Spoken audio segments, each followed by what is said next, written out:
In time, when the travelers had rejoined their cronies and relatives in the Emerald City, in salons, in public houses, in taverns of exchange, rumor flourished. 40, 60, 100 deaths resulting from the skirmishes between the Scro and the Unamata. Barbarians, the lot of them. They deserved to kill off each other. But not us. 200 dead. Twice that. But the luxury of safety came later. First, the grass trail train still had to resume its snail's progress. They heard more chatter about the hostilities they had managed to sidestep. Rumor could be wrong, of course, but it couldn't be uninteresting. Mass graves, and they would be found any day. She bedded him in the third carriage back, requisitioning from her clients the warmest of winter robes. She mounted him into a cocoon. There he languished, day and night. Not so much fevered as feverless, an equally worrying condition. After a day of trying, Nub was able to spoon a few tips of brandy between the lad's lips, and Otzi fancied she saw his muscles relax in a new way. She couldn't be certain of this. She was no doctor. Of one thing she was sure, though. With his arrival, the mood of the grass trail train changed. Why? Perhaps this. If the poor creature had been beaten to within an inch of his life, and lived, there might be hope for all of them. Think about it. His face hadn't been scraped. People relaxed.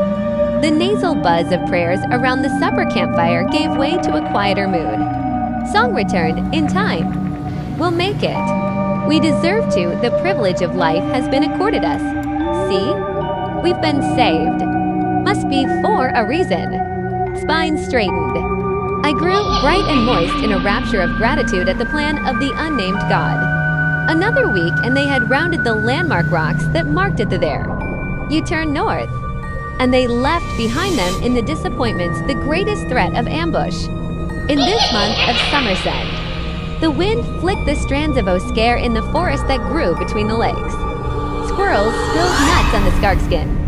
Roofs of the wagons. The air was more watery, too, though both lakes were out of sight beyond the miles of woods on either side.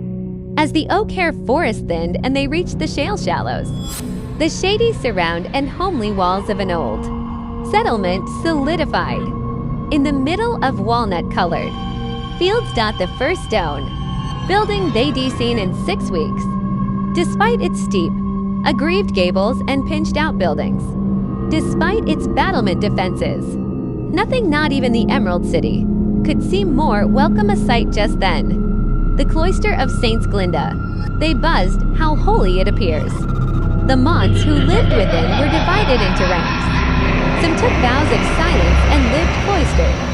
Others took vows of indulgence. They indulged in teaching, tending the sick, and operating a hostelry for those traveling between the Southern Cals and the Emerald City.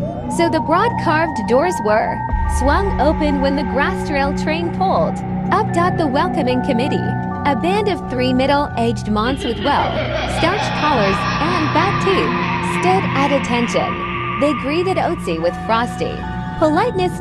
They were suspicious of any unmarried woman who had found a way to live single, apart from female community. Still, they offered her the traditional wipe of the face with sweet rose fern. A fourth mon, sequestered behind a screen, played a welcoming anthem, poorly. Harp strings snapped, and the sound of a most unmontish oath issued forth. The travelers didn't care. They were almost in heaven. To anticipate beds, and a warm meal, and wine, and a captive audience, ready to thrill at the story of their journey. In this last item, though, the Mons gave bad value for money. Once their attention was riveted by the invalid, they carried him into the lodge and hurried to collect a stretcher, so he could be hauled upstairs to the infirmary. The Monks were beginning to shift the fellow to private quarters when the superior monk wafted by, fresh from her morning devotions.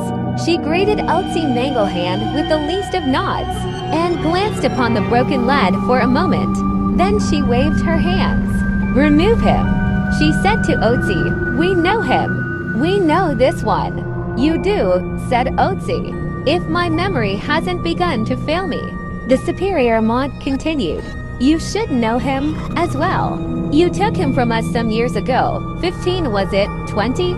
At my age, I don't apprehend the passage of the time as I ought. He did have a child 20 years ago." "An infant," said Otzi. "I never took an infant from a Monterey." "Perhaps not an infant, but you took him just the same. He traveled with a disagreeable novice who served for several years in the hospice. You were conveying them to the castle stronghold of the Arjikis, Kaimo Ko. He was with Elphaba. How you remember, I see you do. The Wicked Witch of the West ... single quote. As some called her, the superior Maud sniffed. Not Elle, her name here was Sister Saint Elphaba, but Elle seldom called her anything. She was more or less under a vow of silence her own. She needed no addressing. "You recognize him from youth to now?" said Otzi. "You've seen him since?" "No, but Elle do not forget a face." Otzi raised her eyebrows.